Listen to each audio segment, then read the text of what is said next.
लातूरमध्ये राष्ट्रवादी विरुद्ध राष्ट्रवादी अशा प्रकारचं चित्र पाहायला मिळतं आहे। राष्ट्रवादी शरदचंद्र पवार पक्षाच्या कार्यकर्त्यांनी लातूरपासून अंबेजोगाईकडे जाणारा जो महामार्ग आहे तो रेणापूर इथं अडवलेला आहे। आपण पाहू शकतो अशा पद्धतीनं चक्काजाम आंदोलन जे आहे ते सुरू आहे आणि त्यामुळे वाहनांच्या लांबच लांब रांगा ज्या आहेत त्या लागलेल्या आहेत।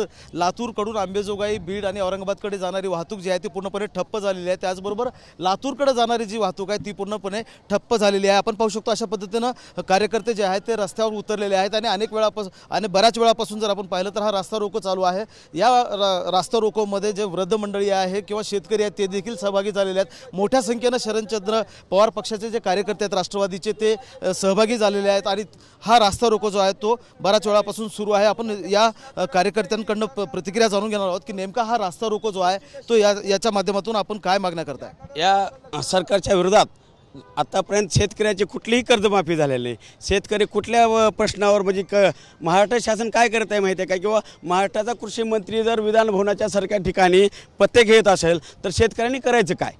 आणि काल परवा जो सुनील तटकरे आपल्या लातूर जिल्ह्यामध्ये आले होते, त्यांचा एक युवकाचा प्रदेशाध्यक्ष एक शेतकरी कुटुंबातला घाडगे नावाचा व्यक्ती संवेदनशील मार्गाने निवेदन देत असताना त्याला लाथाबुक्क्यांनी मारहाण करत होता। असा सगळ्यांनी आपण व्हिडिओ पाहिला। अशा या सरकारच्या विरोधात कठोर कारवाई करण्यासाठी आम्ही रास्ता रोको करत आहे। शरदचंद्र पवार पक्षापासून वेगळी राष्ट्रवादी झाली आणि वेगळ्या मार्गाला लागली असं म्हणायचं? हो, 100%। तुम्हाला सर्वांना माहिती आहे अजितदादांनी शरद पवारांनी पक्ष वाढवला होता त्या शरद पवार साहेबाला अजितदादांनी धोका देऊन सगळं म्हणजे सरकार केलेलं आहे।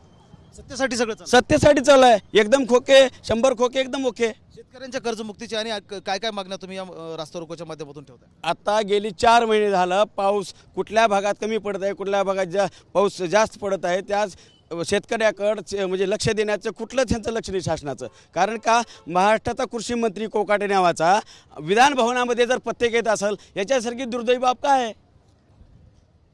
त्या म्हणजे शासनाला शेतकऱ्याकडे द्यायचं कुठलं लक्ष राहिलेलं नाही। त्यांना फक्त त्यांचं सरकार वाचवण्याचं पडलं आहे। आता जे हल्ले झाले ह्यांना अजिबात कुठलं लक्ष देते। आता काल परवा आमची एक भगिनी त्या प्रणीतच्या मुंडे त्यांच्या मृत्यू म्हणजे मिस्टरच्या विरोधात त्यांनी आता एक आत्मदानाचा प्रयत्न केला। ह्यांच्याकडे लक्ष द्यायला वेळ नाही। कुठं समजा जे काही चालू आहे शेतकऱ्याच्या ह्याच्याकडे कुठं लक्ष द्यायचं नाही। ह्यांना फक्त सरकार वाचण्यासाठी बाकीच्या म्हणजे कुणावर ह्यांची गरज राहिली नाही। विजयकुमार घाडगे पाटील जे छावाचे कार्यकर्ते आहेत त्यांच्यावर हल्ला झाल्यानंतर संतप्त भावना जे आहेत ते जिल्ह्यामध्ये उमटत आहेत। आजची जर स्थिती आपण लक्षात घेतली तर रेणापूरमध्ये रास्ता रोको आंदोलन चालू आहे। रेणापूर देखील कडकडीत बंद ठेवण्यात आलेलं आहे। त्याचबरोबर जिल्ह्यातली स्थिती लक्षात घेतली आपण तर निलंगा, अहमदपूर आणि औसामध्ये देखील शहर बंद ठेवून कार्यकर्ते रस्त्यावर उतरलेले आहेत आणि संतप्त भावना ज्या आहेत त्या व्यक्त करत आहेत। कॅमेरामन हर्षलसह महेंद्र जोंधळे, TV9 मराठी, लातूर।